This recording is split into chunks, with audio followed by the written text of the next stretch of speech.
My two grandfathers met Martin Harris when he was 92 years old, just before he died, living in Clarkson, Utah. I was born the 2nd of June, 1927. In 1945, I got drafted in the Navy by my good friend, Uncle Harry S. Truman. And a little later, 6 years later, he sent me to Korea in the Army, so I was in both. I got on this ship, DD-371, the Cunningham, in Pearl Harbor in 1946, and I did a lot of welding on that thing. But anyway, one day they came on the ship and they said, "Woodward, you got enough points to go home, or we'll give you a rank advancement and you can stay here with a rank advancement." Well, I didn't want to be in there in the first place, so I said, I'd rather go home and be Mr. Woodward than be the admiral of this whole Navy. A few days later, I got on the transport coming home with thousands of sailors, and I ended up sitting on the bow of that ship 10, 12, 14 hours a day, reading, cross-referencing and everything, and I finished it just as we came under the Golden Gate Bridge. Well, everybody in the ship was up saluting the bridge, and I was down in my bunk trying to figure out what to do about this Book of Mormon, but I just read, "If you want to know if it's true, ask the Lord." So there I was down on my knees, and you know the answer I got? Your father and your grandfather and all your family have known this, and you've known it too. Why do I have to keep reminding you that the Book of Mormon's true? So that's been one of the strong points in my life, and had one really interesting experience. Two Jews came into this store in St. Louis, and I said to him, "Oh, we're both from the house of Israel." And it blew his mind. He thought, what in the world am I getting at? So I had one copy of the Book of Mormon left, and the dogs had chewed the corner off. I got that out and spent about an hour and a half with him, turning the pages and explaining to him. He said, "My brother's sitting out in the car. Would you just wait a minute while I go get him? I want him to hear the same thing you just told me." So he came in another hour and a half while Marion and the kids were working. And he picked the book up and he told his brother, he said, "I get this book."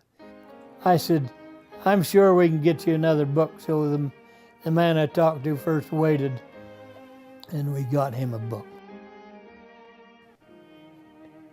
Never in my life have I turned down a job because, I'll take that back. They asked me to be scoutmaster when I was the 70s senior president here for 7 years, and I was trying to build this house, and my wife was in the process of, she went blind one time when Elder Faust told me to quit worrying about it. She'd raised the 6 children with me right after the head surgeon, neurosurgeon, told me that she wouldn't make it. So I have many reasons to be thankful for. The most important part of my living is doing whatever I can for the church, and I'm about to the end of my rope.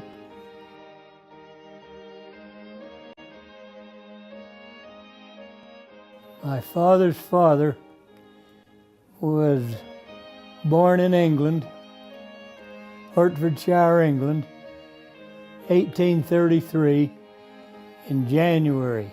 He was the son of a wealthy lord that didn't allow their children to work or get blisters or calluses on their hand or dirt or anything.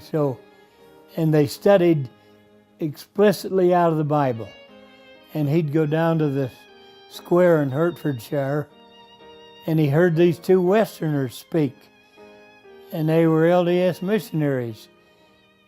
And so he'd hide behind this tree and listen to them because he didn't want anybody to think that he was listening.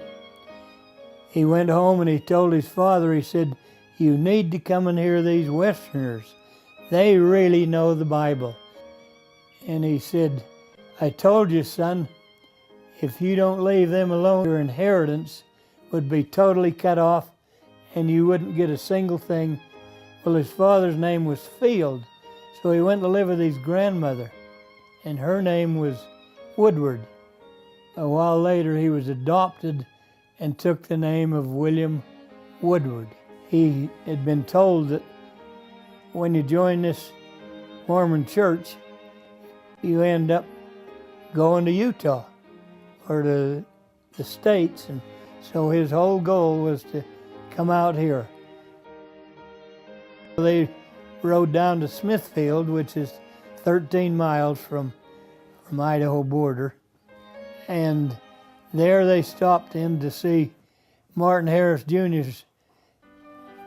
He had the same name as Martin, so they had dinner there, and Martin said, "How would you like to see my grandfather? He's nearly dead, and it's not very far if we could just drive over the hill through Trenton and up to Clarkston. We could talk to him a minute because he won't last much longer." Where my two grandfathers entered the home of Martin Harris, and he was laying on this couch. Martin hadn't really eaten a decent meal for over 2 weeks. Oh, and he was laying in this couch, kind of a bed couch, and there was a little round table right at the side of it with a coal oil lamp and a Book of Mormon and a Bible on it. Somebody said, "Martin, did you really see an angel?" And he reached over on the table, picked up that Book of Mormon, and his son said, he sat right up, and you could understand him better than he could for a long time. He talked very coherently, and all was understandable. And opened it up, and he said, "I saw the golden plates. I lifted them, I turned the pages, and a voice, an angel, told me that if I ever denied this, God would never forgive me in this life or the next." For 3 months, I read every word in the book and underlined and wrote whatever I wanted to for my doctor, who's a 100% Catholic from Bolivia. So I gave it to her about 3 weeks ago, and I said, "If I could give you $1 million or give you the benefits of what's in this book, it'd be an insult to give you the $1 million." She said, "Mr. Woodward, every time I've seen you, you've given me back more than I've given you." So I think we'll see if it worked on her. But there's only 3 witnesses in the Book of Mormon that saw and heard everything that's recorded in there. And Martin Harris never denied it. He didn't live long after.